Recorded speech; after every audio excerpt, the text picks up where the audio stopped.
I began my professional journey as a student in the humanities with a focus on history. Placing events in historical context offers perspective and direction, particularly when our profession is pulled into a vortex of change. These are not easy times for practicing physicians, but Massachusetts and this society have long been at center stage when the healthcare delivery system undergoes change. In the late 1700s, there were serious concerns in our new nation about the rising cost of medical care.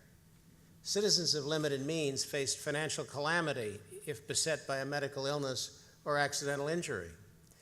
Their leadership sought to develop less expensive alternatives to hospitalization. Does this sound familiar? In 1796, the Boston Dispensary, which was based on a healthcare model from Europe, was formed by philanthropic residents of the Commonwealth. The dispensary had a central clinic staffed by a consulting physician and also several district physicians who made home visits for patients unable to travel.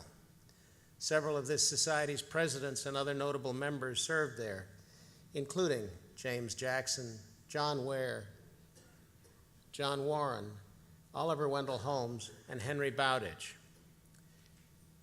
It had an interesting financial model.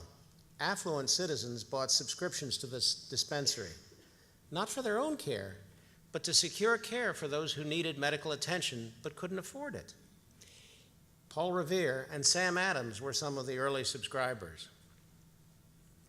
Like any new healthcare delivery model, the dispensary faced many challenges.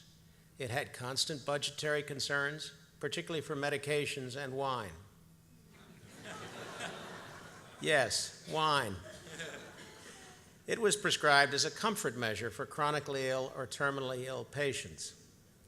Wine became such a popular remedy that the management attempted to regulate costs by restricting both the quantity and the quality that physicians could prescribe.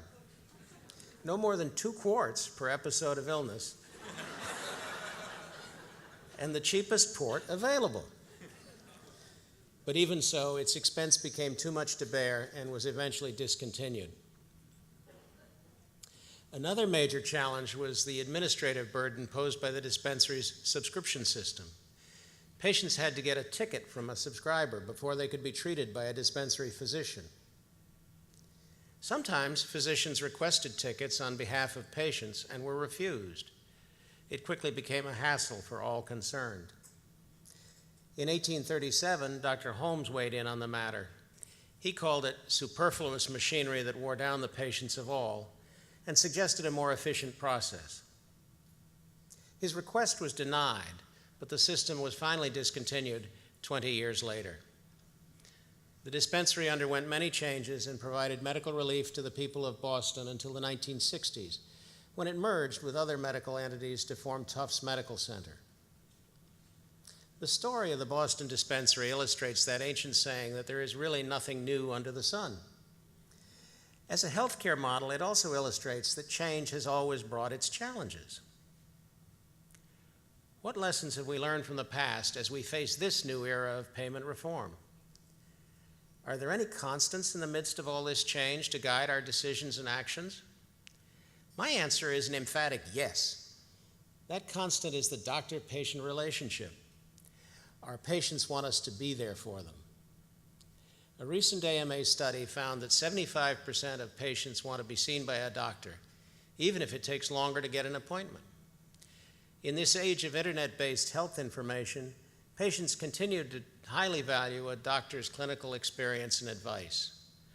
A recent study that interviewed over 8,000 patients at the University of Chicago found that 97% wanted physicians to discuss all the options, and 2/3 indicated a preference to leave the decisions to the doctor.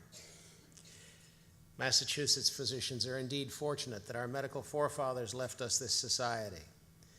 This is a venerable institution whose mission for over 2 centuries has been to safeguard our professional and ethical standards, advance medical knowledge, and support our trainees.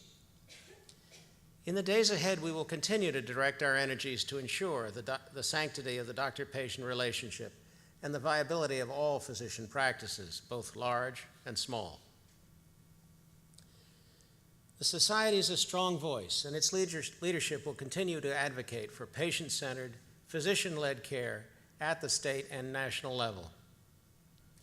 During my presidential year, I also plan to focus attention on the value of our medical professionalism. It's our greatest strength and our best defense as we face new challenges. The best way to optimize high-quality health care and patient safety is to promote a culture of commitment to lifelong learning, duty to patients, honor, and respect.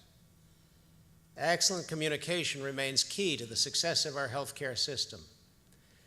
That is what defines professionalism, and that is the essence of our calling and our work.